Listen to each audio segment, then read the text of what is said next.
नमस्कार दोस्तों, एक बार फिर आप सभी का स्वागत है मेरे YouTube चैनल जया कहानी संसार में।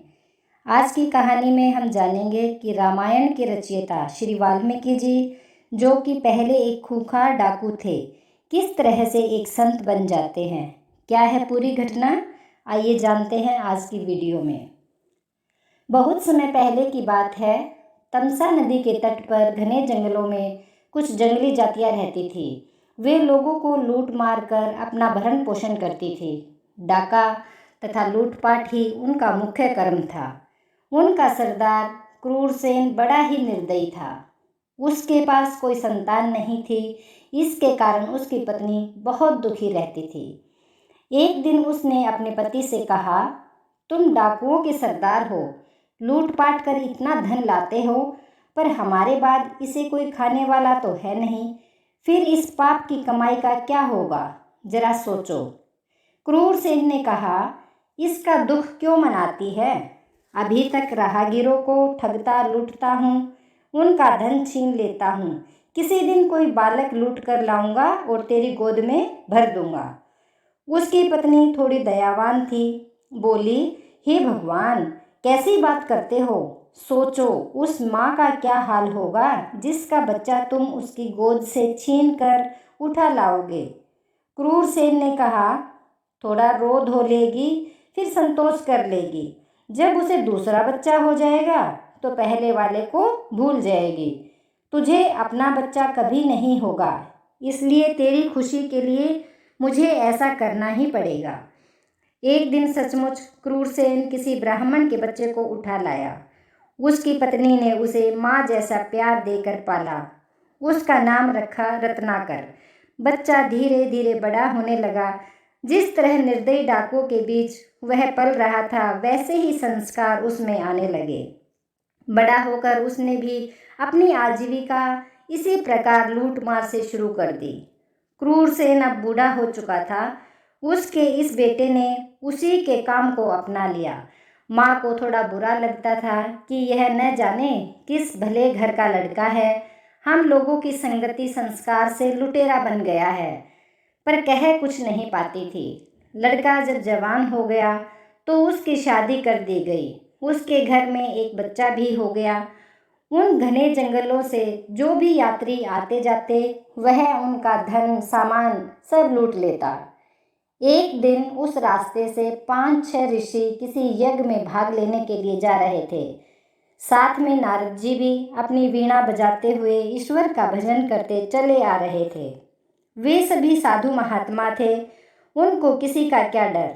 न उनके पास कोई धन था, न किसी से बैर, इसलिए निर्भय थे। रत्नाकर ने एक साथ इतने साधुओं को आते देखा तो सोचने लगा, आहा, आज तो खूब अन्न धन मिलेगा।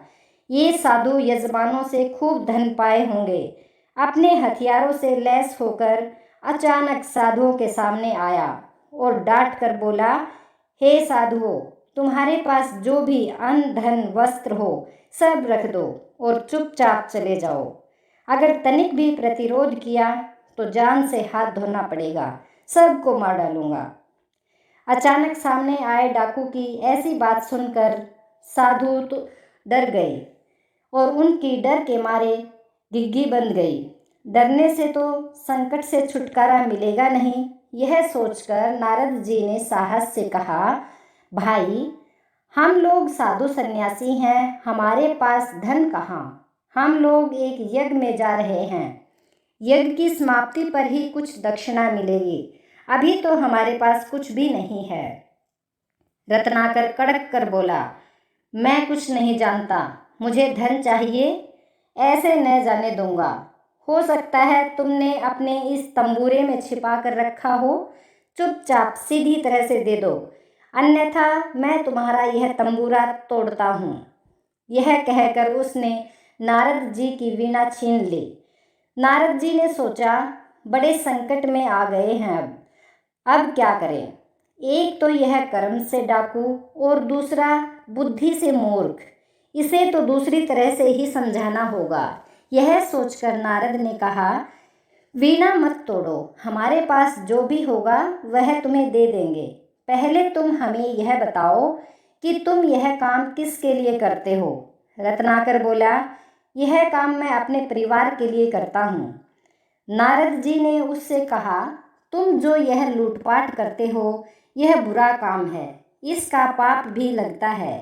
अपने परिवार के जिन लोगों के लिए तुम यह काम करते हो उनसे जाकर पूछो कि लूट का माल खाने पीने मौज करने में तुम सब मेरे भागीदार हो, पर इस बुरे काम का जो पाप का फल है क्या तुम सब मेरे भागीदार होगे। पर इस बुरे काम का जो पाप का फल है उसमें भी तो तुम्हें मेरा भागीदार होना पड़ेगा ना। तुम उसमें भी मेरे भागीदार रहोगे या नहीं। मेरे मरने के बाद जब मेरे कर्मों का हिसाब किताब यमराज के यहाँ होगा, तुम सब उस कर्म फल में भी हिस्सा लोगे। घर जाओ और घर जाकर अपने घर के लोगों से तुम यह पूछो। रत्नाकर ने कहा, अरे ऐसी बात तो किसी ने नहीं कही अभी तक। विद्वान साधु हो इसलिए ऐसी बात कर रहे हो, पर चतुर भी हो। मैं यह सब पूछने जाऊं और तुम सब यहाँ से मौका पाकर भाग जाओ। नारद जी ने हंसकर कहा, ऐसी बात नहीं है। ऐसा करो, तुम हम सबको एक रस्सी से किसी पेड़ के साथ बांध दो। हम यहाँ बंधे रहेंगे, तुम निश्चिंत होकर जाकर पूछ कर आ जाओ। रत्नाकर की समझ में यह बात आ गई।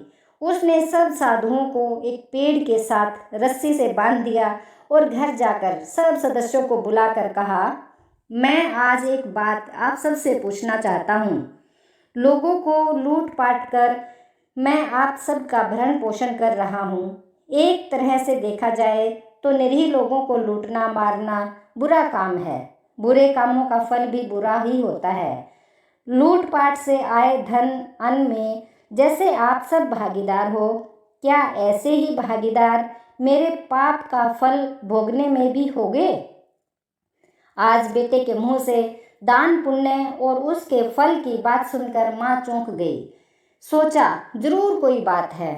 तत्काल ही जवाब दिया, पुत्र, हर एक व्यक्ति को अपने कर्मों का फल अकेले ही भोगना पड़ता है। कर्म फल में कोई किसी का भागीदार नहीं होता। तुम्हारा काम परिवार का पालन पोषण करना है, वह तुम किस तरह से करते हो यह तुम्हें सोचना चाहिए। हमारा भरण पोषण करना तुम्हारा धर्म है। हम खा पी रहे हैं, बुरे काम से यह सब लाते हो तो इस पाप कर्म का फल भी तुम्हें अकेले ही भोगना पड़ेगा। माँ के साथ पत्नी और बेटे ने भी ऐसा ही जवाब दिया। सुनकर रत्नाकर की आंखें खुल गई। वह भागकर साधुओं के पास आया और माँ, पत्नी तथा बेटे का उत्तर बताया। नारद जी ने कहा, देखा, पाप कर्म के फल में कोई साथी नहीं होता, इसलिए अपना जीवन नष्ट मत करो। यह सब छोड़कर अच्छे काम करो। रत्नाकर को बड़ी ग्लानि हुई। उसने साधुओं को छोड़ दिया और नारद के चरण पकड़कर कहा, देवर्षि, आपने मेरी आंखें खोल दी। मैं अब जीवन की राह बदल दूंगा। मुझे अब परिवार से कुछ लेना देना नहीं है। आप मुझे अपने साथ ले चलो और रास्ता दिखाओ। आपकी संगति में मैं इस पाप कर्म से छुटकारा पा जाऊंगा। रत्नाकर नारद के पास रहा। नारद ने उसे शिक्षा तथा ज्ञान दिया और तपस्या की विधि बताई। रत्नाकर सब भूलकर ऐसा तप करने बैठा कि अपना तन मन सब भूल गया। जहाँ वह समाधि लगाकर बैठा था उसके चारों ओर मिट्टी का वाल्मीकि बन गया। उसी के बीच वह तपस्या में समाधि लगाए रहा। एक दिन नारद के साथ सरस्वती देवी आई। वर्षा से मिट्टी का वाल्मीकि धुल गया। रत्नाकर की समाधि भंग हो गई और नारद ने कहा, रत्नाकर उठो, तुम्हारी साधना तपस्या सफल हुई। वीणा वादिनी सरस्वती तुम्हें महाकाव्य लिखने की प्रतिभा प्रदान करने आई हैं। अब तुम्हारा नाम वाल्मीकि से प्रकट होने के कारण वाल्मीकि होगा। समझो तुम्हारा पुनर्जन्म हुआ है। वाल्मीकि ने नारद और सरस्वती माँ को प्रणाम किया। इन्होंने आगे चलकर भगवान राम के जीवन पर रामायण लिखी, जो वाल्मीकि रामायण के नाम से प्रसिद्ध है। तो दोस्तों, यह थी आज की कहानी। कहानी आपको कैसी लगी कमेंट करके ज़रूर बताना और वीडियो को लाइक और शेयर करें तथा चैनल को सब्सक्राइब करें। धन्यवाद।